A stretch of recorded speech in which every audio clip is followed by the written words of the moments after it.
इधर कांग्रेस की भारत जोड़ो यात्रा के समापन कार्यक्रम में 23 में 11 विपक्षी पार्टियां ही शामिल हुई, जिससे कांग्रेस की विपक्ष को जोड़ने की कोशिश को झटका लग सकता है, क्योंकि समापन समारोह में विपक्षी एकता दिखाकर वो बीजेपी की नींद उड़ाना चाहती थी, लेकिन हो उसका उल्टा गया।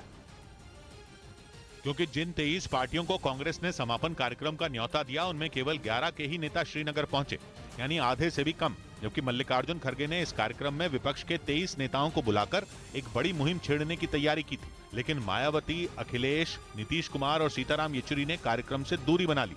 एनसीपी और उद्धव गुट वाली शिवसेना भी कार्यक्रम का हिस्सा नहीं बनी, यानी भारत जोड़ो यात्रा से विपक्ष को जोड़ने की मुहिम फेल हो गई। हालांकि कांग्रेस ने दलील दी कि इसकी वजह बर्फबारी थी, लेकिन मायावती, अखिलेश, नीतीश और येचुरी के कार्यक्रम में शामिल नहीं होने की अटकलें तो पहले से ही थी, और इसकी बड़ी वजह तीसरे मोर्चे की तैयारी मानी गई। यानी बीजेपी कुछ करे या न करे, विपक्ष में फूट उसे फायदा पहुंचा सकती है, क्योंकि जितने अधिक मोर्चे होंगे उतना अधिक वोटों का बंटवारा होगा। इधर यूपी के सीतापुर से डरा देने वाली तस्वीर सामने आई, जहां एक ट्रक ने सड़क पर कई लोगों को टक्कर मार दी। बाद में पुलिस ने आरोपी ट्रक ड्राइवर को हिरासत में ले लिया, जिसकी वजह से काफी देर तक सड़कों पर दहशत मची रही।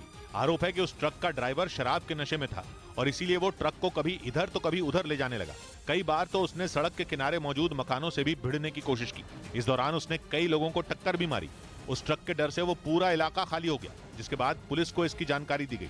लेकिन जब पुलिस वहां पहुंची तो आरोपी ट्रक ड्राइवर रुकने के बजाय और तेजी से भागने लगा। पकड़ ले। पुलिस ने किसी तरह उसे पकड़ लिया। तब तक वहां गुस्साए लोगों की भीड़ जुट गई।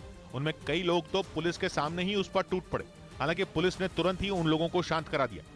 इस बीच पश्चिमी मीडिया ने दावा किया कि हथियारों की किल्लत झेल रहा रूस दुश्मन पर हमले के लिए S-300 मिसाइलों का इस्तेमाल कर रहा है। मतलब ये कि यूक्रेन के शहरों पर हमला करते करते पुतिन के हथियारों के गोदाम खाली हो चुके हैं। और पश्चिमी मीडिया ने यह दावा तब किया जब एक रोज पहले रूस ने S-300 की मिसाइलों से हमला बोला, जबकि रूस के पास इससे कहीं ज्यादा खतरनाक इस्कंदर, कलिब्र और KH-101 मिसाइलें मौजूद हैं। लेकिन इसके बावजूद पुतिन ने यूक्रेन के शहर खार्किव पर हमले के लिए S-300 का इस्तेमाल किया। पुतिन के तर्कश में मौजूद ये वो हथियार है जिसका इस्तेमाल दुश्मन की मिसाइल को हवा में मार गिराने के लिए किया जाता है। लेकिन इस मिसाइल से पुतिन ने जमीन पर जेलेंस्की की सेना पर प्रहार किया, और पश्चिमी मीडिया का दावा है कि रूस की इस गलती से उसकी सारी पोल खुल गई। और इसी वजह से यह कहा जा रहा है कि पुतिन के बारूद खाने में मिसाइलों और हथियारों की भारी कमी हो गई, जबकि जंग की शुरुआत से रूस यूक्रेन में जमीनी ठिकानों को निशाना बनाने के लिए टारगेट पर सटीक वार करने वाली मिसाइलों का इस्तेमाल कर रहा था। लेकिन दावा है कि जैसे जैसे जंग आगे बढ़ी, रूस की तरफ से यूक्रेन पर मिसाइलों से होने वाले हमले कम होते चले गए। हालांकि रूस के पास कितनी मिसाइलें हैं इसकी सही जानकारी नहीं है, लेकिन माना जा रहा है कि खार्किव में हमले के बाद मलबे से S-300 मिसाइल के टुकड़े मिलने से जंग में पुतिन की कमजोर कड़ी पकड़ में आ गई। इस हमले में एक आदमी की मौत हो गई थी, जबकि 3 लोग घायल हो गए थे।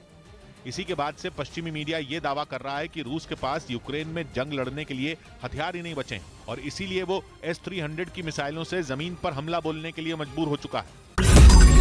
मैंने नहीं देखा इस तरह का चीट, इस तरह का क्रिमिनल माइंड पूरे जेल स्टाफ को ब्राइब कर देगा।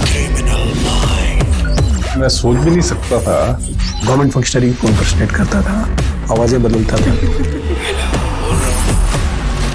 टारगेट भी बहुत पावरफुल धनवान लोगों को करता है। ये एक ही चीज से रुक सकता है, अगर आप इसकी जीभ काट दो। न्यूज चैनलों के इतिहास में पहली बार न्यूज 18 इंडिया की web series FIR number 208 streaming 3 February 9 PM